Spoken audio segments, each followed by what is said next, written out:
Eu sou a Lili, né, da Lili Tour. Trabalhamos com grupos já há 16 anos, bastante tempo. E esses grupos são grupos que vão se abraçando, aí a turma vai fazendo amizade, vai virando uma família. É uma coisa bem bacana. Então, conto com vocês. As pessoas que tiverem dúvidas podem entrar em contato com a gente pelo Facebook, pelo WhatsApp, que nós vamos esclarecendo. E lembrem-se que em 2021 faremos uma viagem para a Terra Santa. Hoje vocês vão ter oportunidade de conhecer esse destino maravilhoso. Bom, pessoal, primeiro eu vou colocar um vídeo que vai fazer um resuminho assim muito rápido, 5 minutinhos, e aí depois eu vou chamar o Nelson para bater um papo com a gente, ok? Quando você ouve a palavra Israel, o que passa pela sua mente? Provavelmente esta imagem, ou isto. Com certeza isso. Aqui estão 68 fatos que você não sabia sobre Israel. Israel é um país jovem com apenas 68 anos de idade. Em termos de anos-nação, é como um bebê de 3 anos de idade. A população de Israel é apenas 1,6% da população do Oriente Médio, e ocupa apenas 0,1% da área da região. É muito pequena. Você pode atravessar o país inteiro em 5 horas, das neves do carbono até as praias de lá. É o terceiro país do mundo.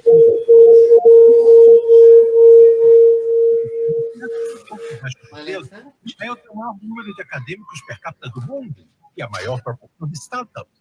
E de museus também. Tel Aviv é o lar de 80 mil cães que contam com mais de 60 parques próprios. E o maior cemitério de cães, que remonta aos tempos antigos, foi descoberto em Israel, em Ashkelon. Jerusalém, uma das cidades mais antigas do mundo, é também a mais inteligente. Por quê? Porque foi a primeira do mundo a ser completamente coberta por Wi-Fi. Assim você pode achar o Abraham Hostel, um dos melhores do mundo.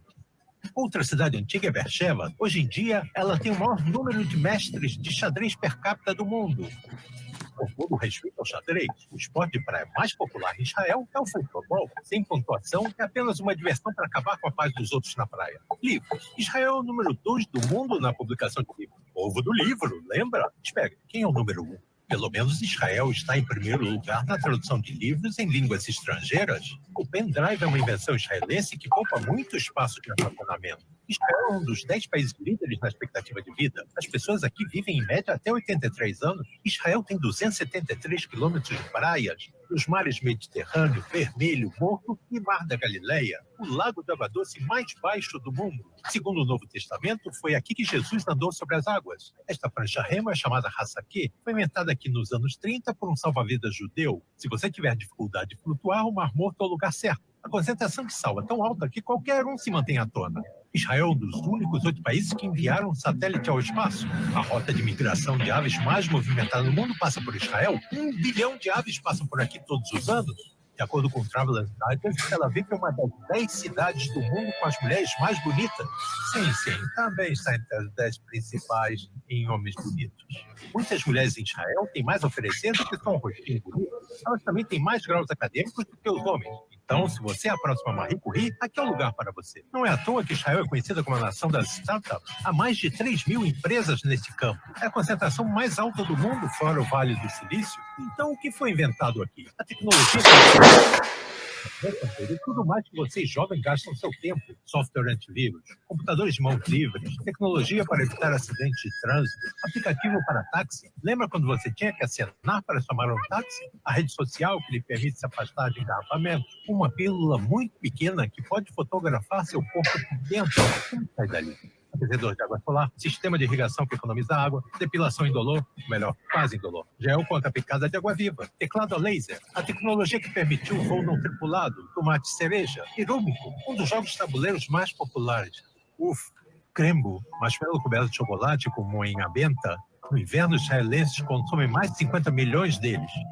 Bamba, um salgadinho com sabor de amendoim criado em Israel, popular e delicioso, ajuda as crianças a desenvolverem imunidade contra a alergia ao amendoim. Continuando com coisas gostosas, a Itália é o berço do sorvete, mas é em Israel que o seu consumo é quase o dobro. É de congelar o cérebro. O sorvete depende da qualidade do leite. As vacas israelenses são campeãs mundiais em produção de leite. 40 litros por vaca por dia. Tel Aviv é conhecida como uma das capitais veganas do mundo. Que tal um sushi? Tel Aviv é a segunda cidade depois de Tóquio em bares de sushi por metro quadrado. O vinho é produzido aqui há mais de 3.000 anos e mesmo assim a indústria de vinho local não ganhou tantos prêmios internacionais como acontece hoje. E falando de prêmios de prestígio, nada é mais prestigiado do que o Nobel, certo? 9 israelenses ganharam o prêmio Nobel até agora. O último foi Dan Schertman, pela descoberta dos cristais quase-periódicos. Veja se pode dizer 5 vezes rápido cristais quase-periódicos. Israel também cultiva muitas flores. No último dia dos namorados, Israel enviou mais de 60 milhões delas para a Europa. Israel é a única democracia do Oriente Médio. Israel não é uma monarquia, mas temos uma rainha, Dana International, a primeira transexual a ganhar o Eurovisão. A revista Time Out escolheu Tel Aviv como a capital do Oriente Médio. E por falar em divas, o designer de sapatos de Lady Gaga é israelense. Eles são realmente bonitos, mas é difícil caminhar com eles. Especialmente se você estiver em Haifa e precisar subir suas colinas verdes. Para isso existe a linha de metrô mais curta do mundo, levando direto ao topo do Carmelo. Você sabia que Haifa é a cidade mais multiétnica em Israel? Tem judeus, cristãos, muçulmanos, islamitas, drusos e bahais.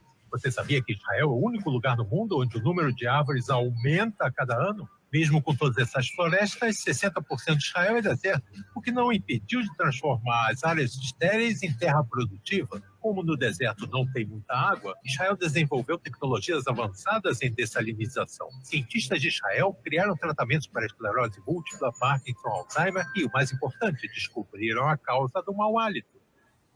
E eu queria hoje que o Nelson se apresentasse, falasse como é que está a questão de Israel e tantas coisas que a gente tem muitas dúvidas se é um país muçulmano, se é um país islâmico, se é um país cristão. Nossa, hoje a gente vai aprender muita coisa com você, Nelson.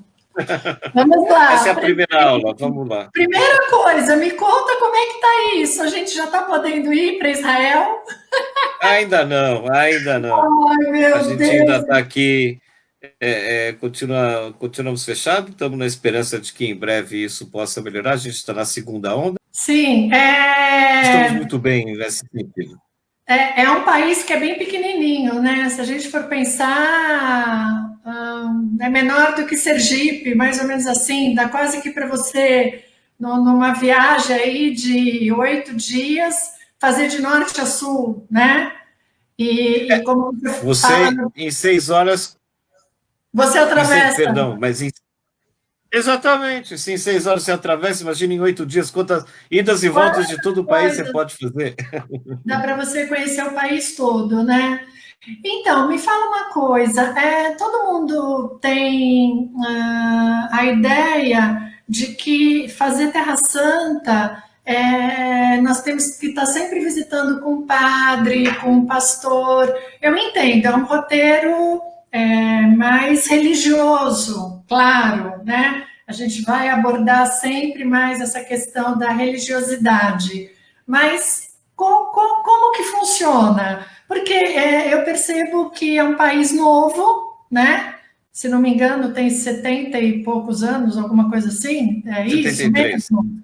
Então, novo, né? Então, 72. Creio eu que dá para a gente andar com roupas comuns, que dá para ter coisas modernas, até porque me parece que em tecnologia aí vocês estão na frente de muitos países, não é? Alguma coisa assim. Então, eu queria que você me falasse um pouquinho disso, Nelson. A verdade é que quando a gente vai falar de Israel, a gente se depara com 2 assim, estigmas. Um que todo mundo acha que a gente anda de camelo, que o país ainda é um pouco atrasado, apesar de que, ainda bem que com essas startups começamos a mudar o estigma, e de que todo mundo aqui vem para rezar, para orar, são viagens religiosas. Nos últimos anos, a gente tem encontrado fenômenos completamente diferentes disso. A Tel Aviv foi considerada um dos melhores destinos do mundo por uma das revistas importantes. A parada gay de Tel Aviv é conhecida mundialmente, ou seja, tem essa parte aqui também. Tem essa parte aqui também, ou seja, Tel Aviv é um grande centro, uma cidade que vai oferecer muitas possibilidades para aquele que vem viajar aqui. É uma capital vegana, uma grande quantidade de incubadeiras, né, com jovens de startup, pessoalzinho andando de shorts e sandália havaiana no verão, mini saia, super à vontade. Praia, né? Cidade de praia, exatamente. E com bons bares, restaurantes, vida noturna, agradável. Ou seja, realmente Tel Aviv, não só Tel Aviv, mas Tel Aviv como o centro, assim, que concentra bastante todas essas atrações, mas vai de Tel Aviv até Haifa, né, toda essa parte costeira vai ter bastante coisa em sentidos assim, desde restaurantes, vida noturna, atrações, e é lógico que, se a gente for falar de Israel, você pode fazer desde passeios de balão até dormir no deserto em cabanas de 5 estrelas, andar de jipe, como eu digo, sempre quem me pergunta, eu falo, tudo é possível na Terra Santa. Na Terra A Santa. questão é quanto cada um vai querer gastar de dinheiro, porque tem de tudo. Aqui a gente pode realmente fazer de tudo. E antes só para fechar assim, em relação ao estigma religioso, é lógico que a gente não pode também deixar de tocar nesse assunto. Ou seja, é parte ou seja, a gente tem aqui a concentração das três religiões monoteístas que todo mundo fala. Os lugares mais importantes do mundo estão aqui, de algumas religiões, como o cristão, o judeu, o terceiro lugar para os muçulmanos está aqui, o primeiro e o segundo mais importante do mundo para os barrais, que é também uma outra religião, está aqui em Israel. Enfim, você tem aqui esses lugares, você não pode simplesmente ignorar e não falar e não visitar e não mostrar, as pessoas querem conhecer também, que não deixa de ser parte importante do que seria uma viagem. Sim, sim. Agora me diga uma coisa, você falou de Tel Aviv é a porta de entrada da Terra Santa? Os voos todos a gente começa sempre por Tel Aviv? De uma forma geral, os passeios começam por Tel Aviv, é lógico que cada um pode, outra vez, tudo que a gente fala é possível fazer diferente, mas de uma forma geral é mais confortável, e por isso que a grande maioria dos programas começam em Tel Aviv. O aeroporto internacional está a 20 minutos de Tel Aviv e 40 de Jerusalém, ou seja, quase que no meio do caminho.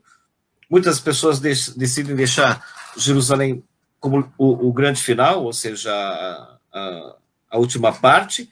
E a gente, chegando em Tel Aviv, dorme uma noite em Tel Aviv, ou 2 noites, dependendo se é saídas nas terças-feiras, aí se chega no domingo ou se chega na segunda, e aí vai em direção ao norte pela costa marítima até chegar na região da Galileia e dormir na Galileia, que realmente na Galileia tem muitíssima coisa interessante para fazer.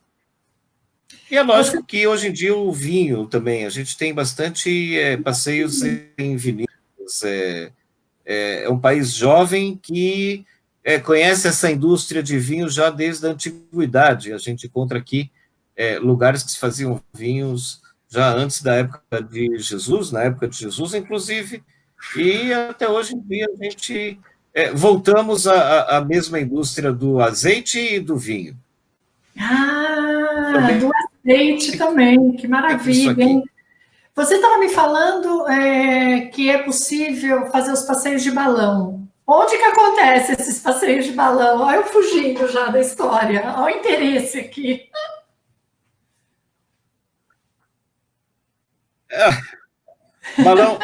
Balão aqui existe. Tem 2 lugares principais que...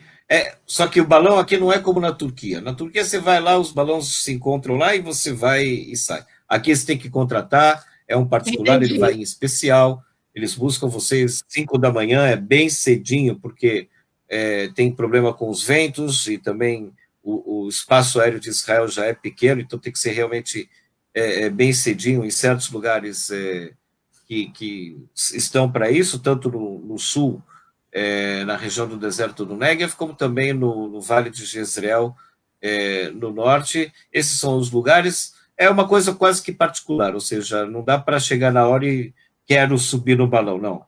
Tem que saber quantas pessoas, marcar a hora, como se fosse realmente um privado. Tá. Antes da gente falar um pouquinho de algum roteiro, eu queria saber de você assim. Tem um comentário de que não se carimba passaporte em Israel, né? E também tem um comentário que quando você tem algum carimbo que venha de Dubai, tem algum problema? Me explica um pouquinho isso. Como é que é essa história aí, para o pessoal Ok. estar sabendo? Não, devido aos nossos vizinhos, que a gente não tem o tratado de paz, e durante anos que a gente não teve também, inclusive com os vizinhos, que Jordânia e Egito, hoje em dia a gente tem as fronteiras abertas, inclusive a gente pode passar de um lado para o outro, e eles também, ou seja, incluir Petra nos passeios, ou Sinai, alguns vêm pelo Cairo e sobem dela pelo sul de Israel, mas antes que a gente tivesse esses tratados, então era complicado, as pessoas chegavam aqui e carimbavam o passaporte. Desse momento que você carimba o passaporte, quando você ia querer para os países vizinhos, ou seja, o Egito que estava aqui, criava problema, porque, afinal de contas, o que você foi fazer em Israel?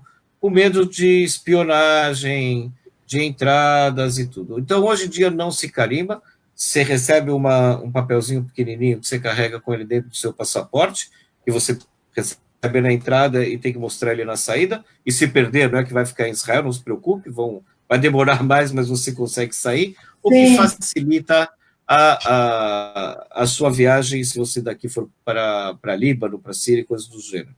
Agora, ao contrário, se você vai primeiro para o Líbano, para a Síria, ou países, até que Dubai, hoje em dia, não é tão problemático, tem israelenses que vão em Dubai, a gente tem negócios com eles hoje em dia também. Dubai é menos problemático, porque tem muita gente que vem com Emirates, que para em Dubai, fica alguns dias em Dubai, depois viaja para a Jordânia, e pela Jordânia entram por aqui com esse voo da Emirates, não tem nenhum problema, muito pelo contrário, em relação a Dubai. Mas em relação à Síria e Líbano, principalmente se você for antes desses países, vai ser complicado a sua entrada. Não é que não vai entrar, só que tem uma coisa que é a segurança do país e eles vão. Muita explicação que tem que dar, atrapalha a sua entrada, tem essas coisas, né? Não que não entre. Pode incomodar. Mas pode incomodar. Pode incomodar, tanto a entrada quanto a saída. Na saída também. Me diga uma coisa, me parece que o shekel está 1 por 1 com o real, é isso mesmo? É um país barato para os brasileiros? As minhas meninas que adoram fazer comprinhas, porque as minhas meninas, o negócio delas é comprar. Isso é terapia, não é compra, é terapia. Isso. É um país barato para a gente... Olha, eu estou vendo aqui que, assim, o dólar está R$5. E aqui está 3,4 shekels, ou seja, o shekel ainda está mais valorizado. Israel não é um país muito barato. Tem épocas, e isso pelo fato de eu trabalhar muito com os turistas também, às vezes também guio, algumas vezes por ano eu saio para guiar, apesar de que eu estou no escritório, às vezes eu saio para guiar porque eu gosto disso, eu sou formado nisso, guio desde 91 e quero manter a forma, eu gosto é realmente um prazer trabalhar e fazer, você está num ambiente feliz, nada como você sair do escritório e entrar num ônibus onde está todo mundo feliz, você também está feliz, você acaba o teu dia feliz, com toda a gente feliz. É verdade. Então, de vez em quando, é fundamental. Tem gente que diz que algumas coisas é mais barato, outras coisas é menos barato em relação a roupas. Eu acho que tudo é relativo em relação à comida. Israel não é barato, vamos dizer assim. Coisa de roupas aí já vai depender de se é liquidação ou não é liquidação, se a pessoa compra em um shopping ou diferente shopping, se vai comprar aqui nos lugares mais baratos em vez dos shoppings. Tudo isso em relação a roupas e outras coisas. Tem seus altos e baixos, às vezes vale a pena, às vezes não vale a pena. Depende do quanto vai estar o dólar aqui e o real lá até lá.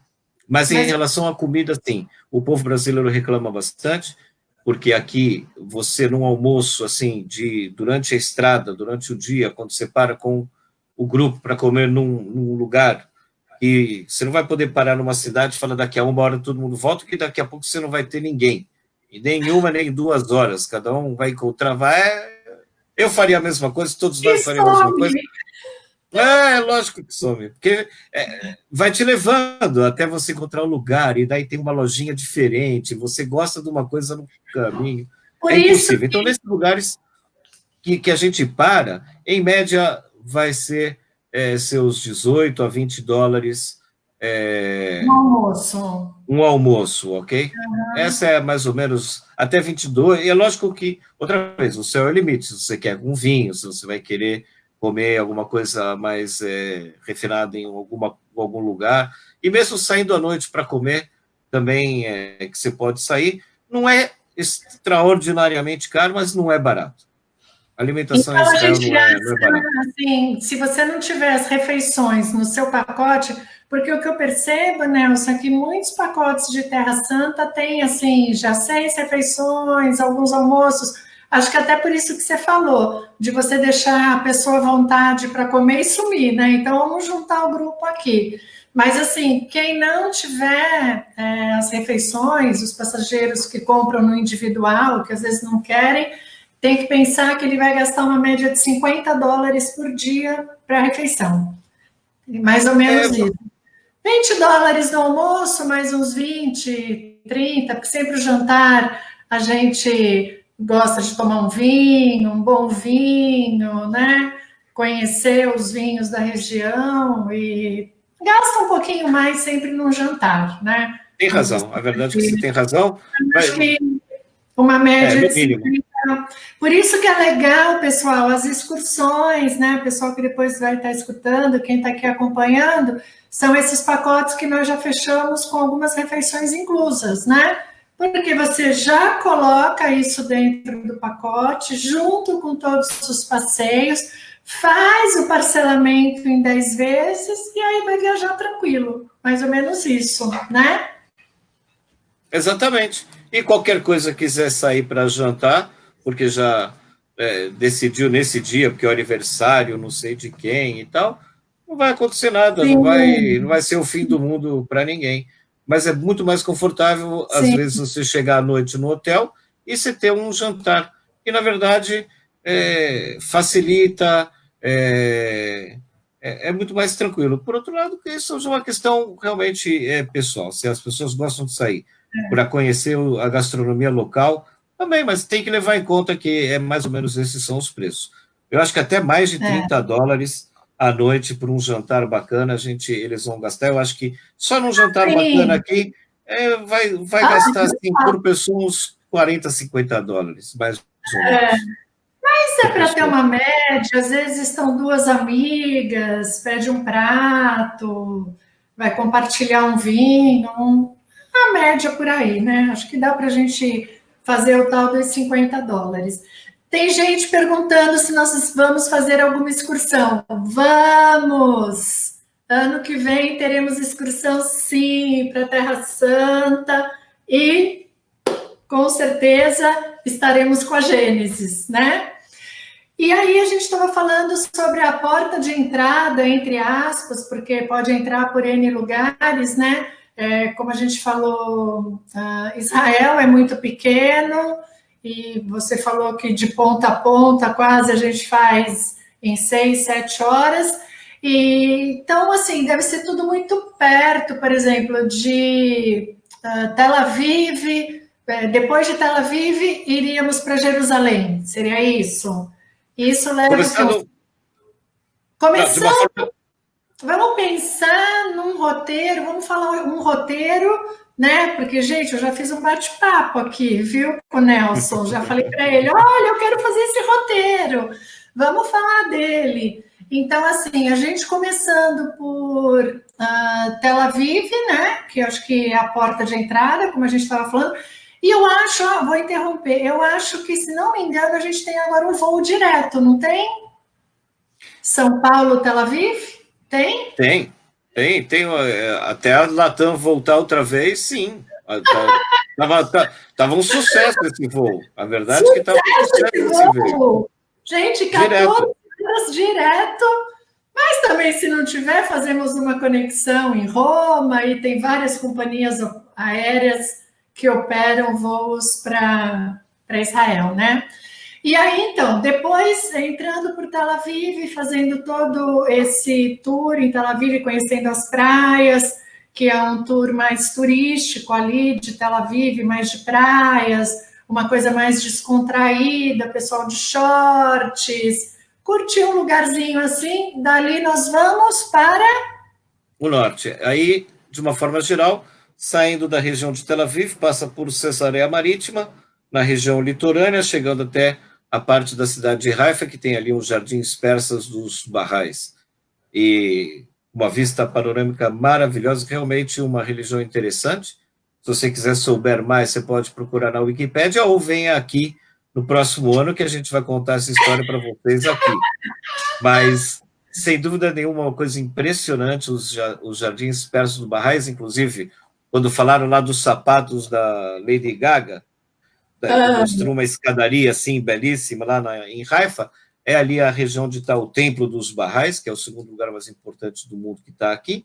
O primeiro também está aqui, que é o túmulo do fundador da religião Bahá'í. E de lá sobe-se, de uma forma geral, até Acre, que é uma cidade cruzada, tem ali as suas muralhas. É um dia bem cultural, que vai de diferentes épocas, e vai se dormir na Galiléia, porque no dia seguinte, sim, aí tem muita coisa que não tem jeito, que é falar do cristianismo. Por quê? Porque você tem uma das igrejas mais, assim, uma basílica, que é uma das maiores do Oriente Médio, que está em Nazaré, que é a Basílica da Anunciação. Não tem como você não falar e não ver e não visitar uma das coisas maravilhosas que tem, que é realmente essa basílica, e é o início do cristianismo, onde foi a anunciação do anjo Gabriel a Maria, e depois toda a região do lago, que é o Mar da Galileia, e também, fora a beleza natural, ali é onde tem uma grande quantidade também de milagres, e onde tiveram milagres, tem hoje em dia belíssimas igrejas. Então, essa região é o dia que você vai ter ali ao redor, realmente conhecendo bastante essa parte da história, com as igrejas muito interessantes e muito bonitas também. E depois, aí vai se descer, então, pelo Vale do Rio Jordão até Jerusalém, que são os últimos dias, né? São as 3 últimas noites, ou 4, dependendo do voo de saída. Mas são 2 dias completos em Jerusalém. E aí, Jerusalém, realmente, daqui a pouco a gente abre um papo só para Jerusalém, né? É a cereja do bolo, né, ali, Jerusalém. Eu sou muito suspeito, eu não quero falar isso, porque eu moro em Jerusalém há 33 anos. Deixa eu te perguntar, a Helena está perguntando se as mulheres podem entrar para orar no Muro das Lamentações. Ok. De uma forma geral, a gente visita não só as igrejas, também como o Muro das Lamentações, as mesquitas. Agora já não pode entrar, até 2000 a gente entrava lá na esplanada do templo, dava para visitar, mas desde do ano 2000 eles decidiram fechar, então não tem como entrar. No Muro das Lamentações, a entrada é grátis e é liberada para todo mundo. De uma forma geral, ninguém vai ajoelhar no Muro das Lamentações. Cada um vai fazer a sua oração, vai rezar da sua forma, está tudo liberado, e já que a gente entrou nesse assunto em relação ao vestimenta, a gente pode comentar algumas coisas aqui. Caso vocês venham no verão e quiserem andar de bermuda e camiseta, não tem problema. Porém, nos lugares, algumas igrejas e no Muro das Lamentações, alguns lugares sagrados, vão pedir que vocês cubram os ombros e o joelho, tem que cobrir o joelho. E pode ser com um chale, como pode ser com uma saída de banho. Os homens que quiserem vir de bermuda e quiserem botar uma saída de banho também, como se fosse uma saia, para entrar nesses lugares sagrados também não tem nenhum problema. Pode-se andar à vontade por um lado, mas ao entrar nesses lugares, eles vão pedir que cubram ombros e joelhos. É lógico que decotes a gente não vai nem falar, que é lógico que tem que cobrir também. Tem que se entrar de uma forma respeituosa aos lugares sagrados, porque tem gente que está ali rezando, orando, e está concentrado nesse momento, não quer desviar a sua atenção para outras coisas, o que é normal. Sim. Agora, por exemplo, nas igrejas, né, quando entrarmos, também tem que tirar os sapatos? Nenhum Não, lugar, só as mesquitas se tiram os sapatos. não E precisa não tem tirar. nenhuma que se visite. Não, não precisa. Tá. Então, só cobrir os ombros E e os joelhos. joelhos, né? Da mesma Uhum. forma como entramos nas mesquitas lá na Turquia, né? Seguimos mais ou Exatamente, menos. só que na Turquia tira sapato. Tira sapato. E o pessoal tem um pouquinho de aflição a isso, do tira sapato, né? Agora, então, não sei como é que vai ficar, né? Vamos ver. É. E Todo aí, mundo com meia. me conta aí depois de Jerusalém, que nós ficamos 2 dias fazendo todas essas visitas. Sem dúvida nenhuma, Jerusalém,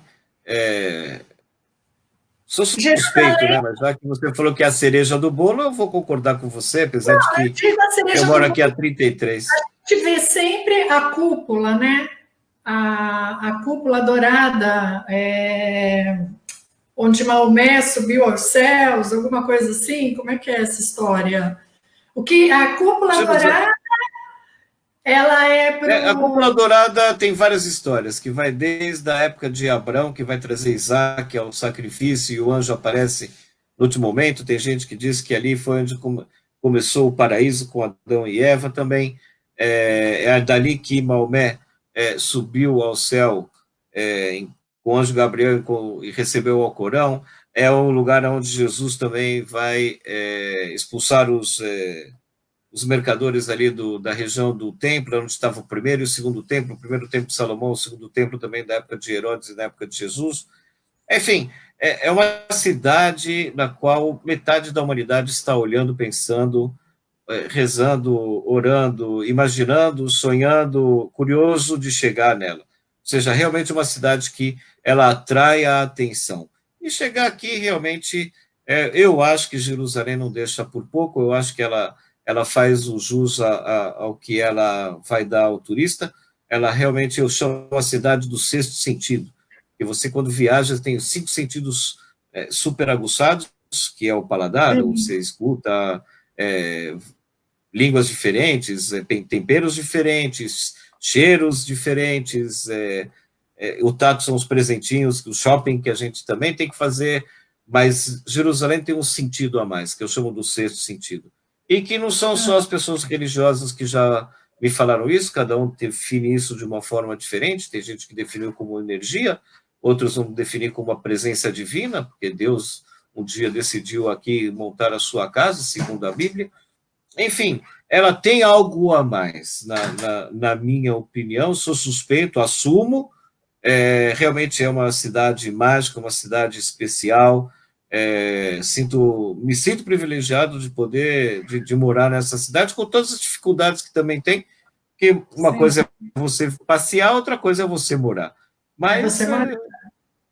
é a capital também, muitas vezes fecham as ruas porque vem gente visitar, as greves, as manifestações, tudo acontece aqui. Então, eu acho que tudo acontece em Jerusalém, né? Por isso que eu falo que Jerusalém é a cereja do bolo ali, né? Como o pessoal coloca, muita gente fala que na Turquia a Capadócia é a cereja do bolo. Para mim, não é. Para mim, a cereja do bolo é Istambul, né? Mas é de cada um, né? Eu acho que Istambul é riquíssimo, tem tantas coisas ali maravilhosas, né? Então, perguntaram também qual a melhor época para visitar Israel.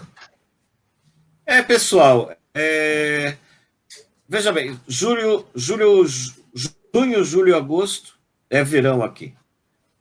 Para quem gosta de verão, é excelente. Tem que levar em consideração que você vai precisar bastante tempo na praia, porque é muito quente. Eu, pessoalmente, muito quente demais. É muito quente.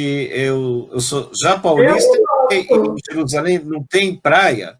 Então, aqui não é úmido, pelo menos a gente sofre menos. Mas Muito quem mora na seco. região litorânea é muito úmido, você realmente o dia inteiro está suando. Dias quentes pode chegar a mais de 40 graus. Ou seja, quem gosta, é uma excelente época que vai ter calor e não chove.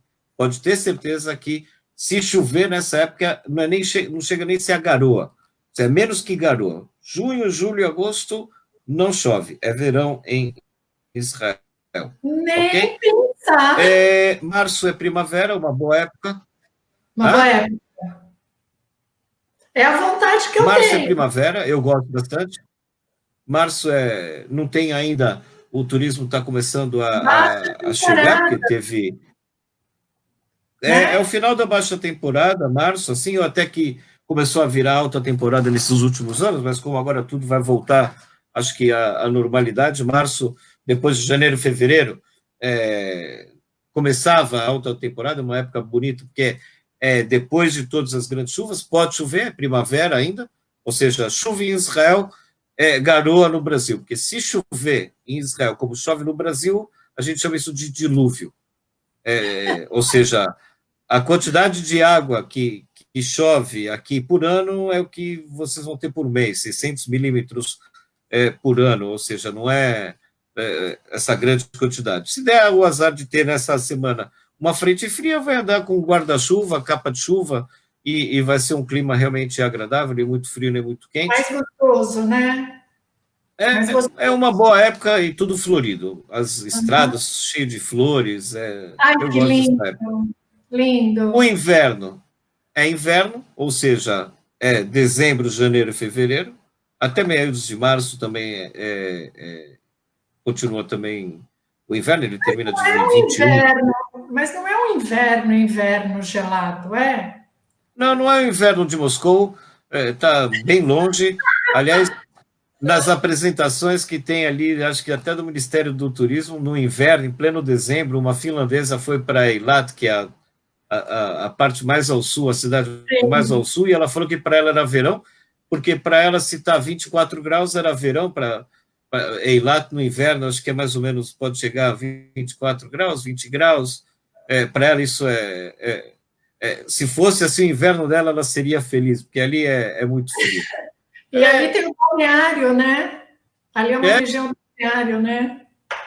Tem um balneário, uma cidade de veraneio, com várias atrações, mergulho. Aquela região do Mar Vermelho é espetacular em termos de fauna e flora. Muita gente vem ali, todo esse Golfo do Sinai, que a gente chama também. Tem Aqaba. Maravilha. Oi. Deu uma cortada. Voltou. Estamos aqui, não fomos. Estamos, mas não fomos. Ô, Nelson, vem me fala uma coisa. A gente parou em Jerusalém. Ok. Vamos para Masada, para o deserto, para o Mar Morto? Depois, porque eu já estou viajando aqui. Já estou querendo... Então, agora vamos... Então, agora preparem, tragam seu creme protetor, seu chapéu, sua sandália havaiana, uma toalha e vamos para Masada. E depois para o Mar Morto. Essa região e esse passeio desse dia do Mar Morto em Masada realmente é um highlight, é uma coisa que quase que todo mundo faz. Masada é muito interessante, é uma fortaleza no meio do deserto que Herodes o Grande, que da época de Jesus, que mandou matar os inocentes, que foi dos grandes construtores paranoicos, deu muito trabalho na antiguidade, até hoje ainda dá trabalho, porque os guias, a gente vive em Israel também de muita coisa. Cesareia foi o que ele fez, o segundo templo, é a construção dele, ele faz um lugar chamado Herodion, que é em nome dele. Enfim, Masada também, no meio do deserto, ele faz uma fortaleza impressionante, que dá para ver ainda coisas que restaram. Ela tem vários episódios, inclusive foi feito ali um filme em Hollywood, na qual a história dos romanos que cercaram Masada. Conto para eles o fim da história ou vamos deixar eles virem aqui? Não, vamos deixar o suspense. Mas eles vão buscar na Wikipédia. De qualquer forma, tem um grande finale aqui no ano 73 depois de Cristo, que é impressionante. Toda essa guerra é a conquista de Masada pelos romanos, com os 1000 judeus que estavam ali, sobraram na revolução dos judeus contra os romanos, e depois disso desce com um bondinho, sobe e desce de bondinho, lógico, são uns 500 metros de altitude, e vai para o Mar Morto, que é um dos lugares mais interessantes do mundo, é o lugar, se você vier no verão, eu diria que é o lugar mais próximo do inferno, porque ali vai fazer 44 graus, você está respirando o ar que é mais quente que o próprio corpo, vai falar que isso aqui é o inferno, você vai achar que é muito quente. Nem pensar. Realmente, a região do Mar Morto e Masada é um clima bem quente, seco, o que ajuda, mas o Mar Morto é um lago de água salgada que tem mais de 30% de concentração de cloreto de sódio, de sal, e a densidade é tão grande que você flutua no Mar Morto. Isso é interessante. Se você quiser acreditar no que eu estou falando, você pode pegar um copo de água, botar um ovo, encher de água e 1/3 da água, você vai botar sal, você vai ver que o ovo vai flutuar. E é assim que a gente também flutua no Mar Morto. Tem a lama do Mar Morto, que também todo mundo gosta de passar, ficar preto, que é bom. Também faz parte do que a gente chama do turismo medicinal. A região do Mar Morto tem uma grande quantidade de hotéis, porque é bom para psoríasis, não cura, mas as escamas desaparecem em 1 semana, 2 semanas, dependendo de cada um, da gravidade do seu caso, mas é um tratamento reconhecido, inclusive, por alguns seguros dos europeus, que ganham isso e passam aqui um tempo pelo seguro que eles pagam. Também para artrite, a lama, principalmente, a lama que ajuda na questão da artrite. Outra vez, não é a cura, mas ajuda e alivia, porque aquece o lugar, e depois volta-se para o hotel, depois de um dia como esse, cansado. E realmente é bem interessante. O deserto é maravilhoso, na minha opinião, é bem especial, ainda mais o Mar Morto, assim, no meio do deserto, uma visão espetacular. Como pode, não? Impressionante. Como bem pode? interessante. A 400 metros abaixo do nível do mar, inclusive. Nossa, muito interessante. Muito, muito. E depois daí, para onde nós vamos? Bom, daí a gente vai de volta para o aeroporto, a gente vai fazer extensões. Ou vai para a Turquia, ou vai para a Jordânia, ou vai para o Egito, ou podemos descer para a região do Negev. Vive, não voltamos ou não? Dali nós encerramos. Dali para o aeroporto. De lá para o aeroporto. Segundo o programa, é lógico que cada um vai fazer o que quiser. Tem um lugar que eu acho ele maravilhoso, isso é pessoal também, que é um hotel, um dos hotéis de 5 estrelas de luxo, na região do deserto do Negev, que é 600 metros acima do nível do mar, ou seja, um deserto que está a uma certa altura, ou seja, à noite não é tão quente, durante o dia vai ser quente, principalmente na época do verão. Do inverno é um clima maravilhoso, porque à noite é fresquinho, de dia chove pouco e você está no meio do deserto, quase que não chove. Tem, assim, alguns quartos com piscina, você está num lugar... O deserto, para mim, é uma coisa que me fascina. Eu comparo o deserto como, às vezes, você sai para fazer um cruzeiro, você olha para o infinito, você só vê mar, é você e o infinito. Você vai para o deserto, é a mesma coisa, só que em vez de ser um infinito molhado, é um infinito seco. É você e o infinito. Você está lá, não tem nada para um lado, nada para o outro, é você e Deus. Ou você e você mesmo. Então, sem dúvida nenhuma. Perguntam aqui se o Mar Morto é onde estava Sodoma e Gomorra. Muito bem, Helena, você anda fazendo lição de casa. A gente costuma dizer isso, não tem como provar, segundo as descrições bíblicas, toda essa questão da mulher de Ló que vira uma estátua de sal, e chuva de enxofre, uma grande quantidade de enxofre que existe também nos próprios minerais do Mar Morto, porém, para a gente afirmar que Sodoma e Gomorra foi lá, a gente precisa de algum arqueólogo que encontre alguma civilização e demonstre, tem alguma pista para isso. E a gente não tem nada, a gente acredita que realmente, segundo a descrição bíblica, pode ser que essa tenha sido a região de Sodoma e Gomorra. Mas é uma questão da gente acreditar e não tem uma prova científica, ou mesmo algumas teorias baseadas em achados arqueológicos mais exatos. Bom, mas esse roteiro que você estava comentando é um roteiro que leva 8 dias, né? Do Sim. roteiro, do dia que começamos, é claro que a gente sempre coloca mais duas noites no início, depois mais uma, 2 noites no final, né? Para as pessoas chegarem, se habituarem com o fuso horário. Tem um fuso horário, pessoal, de 6 horas, né? Agora 6 horas e tem épocas que fica 4 também. Porque quando vocês estão em horário de verão e a gente em inverno, aí começa, aí junta, fica 4 horas. Temos um fuso horário de 6 horas. Então, eu sempre gosto de ter uma noite a mais para as pessoas equilibrarem, né, o organismo com o fuso horário, para depois a gente poder começar os tours. Normalmente, os tours da Gênesis, eles são com guias falando português ou espanhol? 99% falando português. Falando Às vezes é português. um portunhol, mas é um português, ou Bem, seja, eles falam bem o português, não é um portunhol difícil, não, muito pelo contrário, é melhor o português deles do que, não é um espanhol. O sim, pessoal que trabalha já há muitos anos em português, eles são de língua espanhola, são uruguaios, argentinos, espanhóis, enfim, mas eles trabalham já há mais de 5, 10 anos com a gente em português, eles entendem perfeitamente, com certeza, e tem uma grande quantidade de brasileiros hoje guiando aqui também em Israel. Hoje em dia, cresceu muito o número de guias brasileiros. e 99% das pessoas vão escutar português com a gente. muito português, porque a língua é o hebraico, né? Mas a gente sabe que todas as placas, tudo, tá sempre, vai ficando escuro por causa do sol que bate. Mas a gente sabe que as placas, tudo vai ser em inglês, né?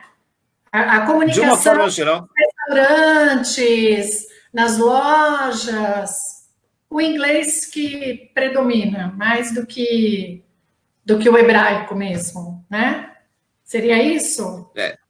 de uma forma geral, a grande parte dos lugares, sejam eles mais turísticos ou menos turísticos ou não turísticos, eles vão ter cardápio, Tudo em inglês. explicações, também em inglês, porque não adianta, de uma forma geral, as duas línguas que foram oficiais e ainda são utilizadas é o hebraico e o árabe, ou seja, que não adianta nada que a gente vai entender nenhum nem outro.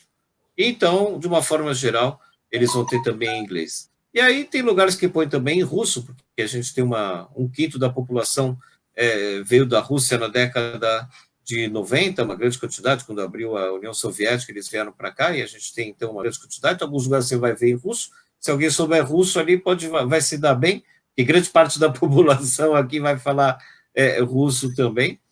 E, de uma forma geral, são essas as línguas que a gente vai ver, inglês com certeza. Porque são todos imigrantes, né? Um país com 70 anos, então é um país muito jovem, né? Então começou a vir todo mundo ali de fora. Eu não sabia que tinham tantos russos assim. A situação ficou russa na década de 90 aqui, ou seja, o país tinha 5 milhões de habitantes e em 10 anos ficou completamente. Um país que tinha 5 milhões de habitantes, depois de 10 anos, tinha já 6 milhões, porque chegaram 1 milhão de russos, ou seja, qualquer lugar que você sentava, 1 a cada 5 falava russo. E eles é um povo que trouxe a sua cultura, então você vai ter assim lojas, tipo de alimentação que eles começam a trazer aqui as mercearias, a rádio, jornal, é um povo culto, então eles têm ali rádio, e desenvolveram toda essa parte, porque tinha 1 milhão de pessoas para consumir, então eles investiram também, você viu que isso influenciou bastante naquela época, até hoje ainda. Hoje já menos, porque já tem já está na segunda geração, que já nasceu aqui, já cresceu aqui, eles entendem russo pelos pais, mas não é que é fundamental para eles que tenham as coisas em russo, muito pelo contrário, eles foram educados já em hebraico. Mas a população ainda que continua aqui ainda consome essa cultura. Nelson, me dos fala, imigrantes que chegaram. curiosidade, quanto tempo que você está aí? Eu estou há 33 anos. Nossa, 33 anos. Você nasceu aí. Não, eu nasci em São Paulo, com 22 anos eu vim para cá, ou seja, tinha uma época, grande parte da minha vida aqui, eu estava mais tempo no Brasil que aqui, hoje em dia já mudou, já estou mais tempo aqui do que realmente no Brasil. Mas, sim, 33 anos já muita Mas coisa passou aqui já. você vem bastante para o Brasil, não vem? De uma forma geral, a gente costuma ir nas feiras, Não vem? a gente vem para as exposições, para as Os feiras, eventos, sim. isso, para os eventos. Na verdade, tem o Enio, que é meu companheiro, que ele fazia quase que uma vez por mês, ele estava indo para visitar clientes. Eu fico mais aqui porque eu cuido mais da parte operativa de Israel, afinal de contas, o fato de eu ter crescido dentro do turismo como guia, então eu conheço também os guias e os programas, então eu tenho que ficar aqui ajudando na parte operacional realmente, e ele que fazia as visitas, então a gente está sempre em contato com o Brasil, com certeza.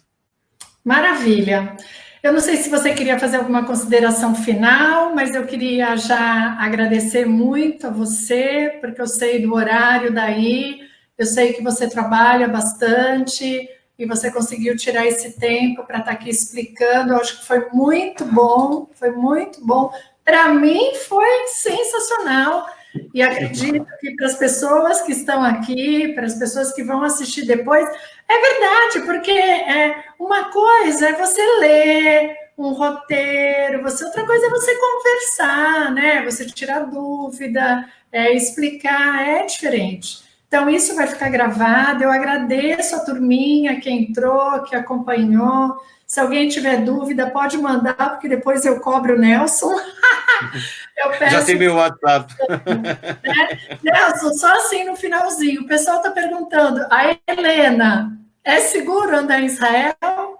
É super seguro, gente. Eu vou falar, agora eu vou deixar você falar. Mas é super seguro, né?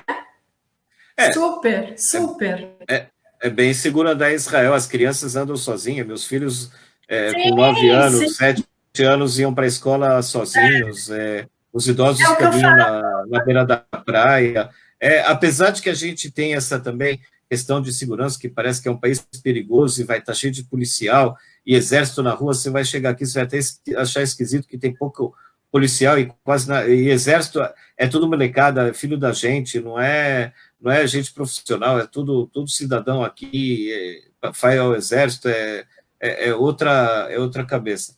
Mas eu queria aproveitar só para deixar meu último recado, já que a gente está terminando, que assim, na minha opinião, e isso já que na época da Covid-19 que a gente não faz nada, fora ver Netflix, escrever programas e manter contatos e ler livros, caiu na minha mão e o Yuval Harari, que é a evolução da humanidade, o livro que ele fez, e ele, no começo, ele fala do turismo, e eu achei aquilo muito engraçado. Ele falou que a indústria do consumismo se mesclou com a indústria dos prazeres e formou aquilo ali, o turismo. O que ele diz? Hoje em dia, o agente de viagens, o turismo, a gente não vende passagens aéreas e nem hotéis. Hoje em dia, a gente vende uma experiência. O turismo, hoje em dia, é uma experiência. É lógico que ninguém precisa, hoje em dia, de nenhum agente, porque você vai fazer pela Wikipédia, você pode fazer pelo Google, você pode fazer tudo. É lógico que você pode fazer isso. Agora, você vai demorar 1 ano para fazer uma coisa que a gente já conhece em 1 semana. Você pode chegar em Jerusalém, vai passar 1 semana para ver tudo que em 2 dias a gente pode te mostrar, porque a gente já conhece, e a Lili também já conhece. É isso que a gente faz, a gente facilita. Não só facilita, como a gente também, hoje em dia, sabe que você quer ter essa experiência. E eu acho que, dentro de todas as experiências, depois da Covid-19, dessa pandemia Eu acho que Israel realmente vai ser uma experiência bem interessante para o mundo inteiro, para conhecer uma coisa que é diferente e que tem o seu próprio charme com todas essas religiões e energias mescladas. Sim, Israel, isso faz parte da nossa história, né? Isso é a nossa história, é você voltar lá, saber a história de Jesus, né? Então, eu acho que quando você vai conhecer um lugar desse, é extremamente emocionante, né? É muita emoção, é muita emoção. É aquilo que a gente falou. Você não é uma viagem que você precisa ir com um padre, que você precisa ir com um pastor, é uma viagem que você pode ir em grupo, de turismo, mas toda essa história da religiosidade, não tem como, isso a gente vai vivenciar, né? Isso a gente vai ver como foi todo esse passado. Então, isso é uma emoção incrível. Eu concordo com o que você falou, eu acho que com toda essa pandemia, esse pandemônio, isso tudo que está acontecendo, eu espero bastante que o agente de viagem seja bastante valorizado, né? Eu não costumo falar isso nas lives, é porque você tocou, eu vou aproveitar o gancho e falar. Porque nós que somos da agência, a gente viu quantas pessoas que compraram muitas coisas sofreram, né? Porque é o que você falou, hoje você pode comprar um aéreo pela internet, você pode fazer a reserva de um hotel pela internet. Óbvio, a internet está aí para ser feito, né? Hoje, até esse produto é um produto que a gente vende porque a gente atende aqueles que já são nossos clientes. Mas o importante é a gente vender a experiência, é a gente fazer consultoria de um produto, é a gente levar um conhecimento para esse nosso cliente, né? E isso é uma coisa que a gente vai buscando sempre os melhores fornecedores, aqueles que estão aptos a trabalhar, aqueles que têm conhecimento, para que a gente possa formatar todo esse produto e passar para o nosso cliente, para que ele possa vivenciar e voltar mais rico em termos de cultura, né? Isso a internet não dá, é o que você falou. Isso você se bate um ano para encontrar, e aí de manhã você acorda no hotel, você fala, opa, mas agora onde eu vou, não sei o quê, você não otimiza o seu tempo, né? E você, quando está num grupo, quando você já sai com tudo formatado, isso é bem melhor, né? Então, gente, fica a minha dica, procure sempre um agente de viagens, a Lili Tour está aqui, claro. Somente a Lili Tour. Independente de quem já tem um outro agente, valorize o agente de viagens. Até para comprar uma passagem hoje em dia, né? Porque, olha, hoje você pega para ir, sei lá, para Portugal, não é? Mas você precisa do teste do Covid. 2 dias depois você já precisa do PCR. Não sei o quê, cada hora é uma informação, cada hora as coisas vão mudando. E quem tem essas informações somos nós, né? Sempre ali, on time, sempre ali na hora. Então é isso. Super obrigada. Eu vou aí, viu? Fevereiro ou março. Pode me esperar. Estaremos aqui, estamos esperando. Nós vamos tomar um chá juntos. E ainda vou tomar um grupo inteiro, porque quando eu não viajo sozinha. Tá combinado, tá combinado. Quando eu viajo, eu vou com uma turma, e eu conheço a minha galera. Eles vão perguntar, Lili, o Nelson vai estar lá? Eu vou falar, vai estar lá, nós vamos tomar um chá todo mundo junto. Fechado, combinado. Obrigada. Com certeza, essa pandemia, tudo isso vai passar. Nós vamos voltar a viver, a viajar, a curtir a vida, com certeza.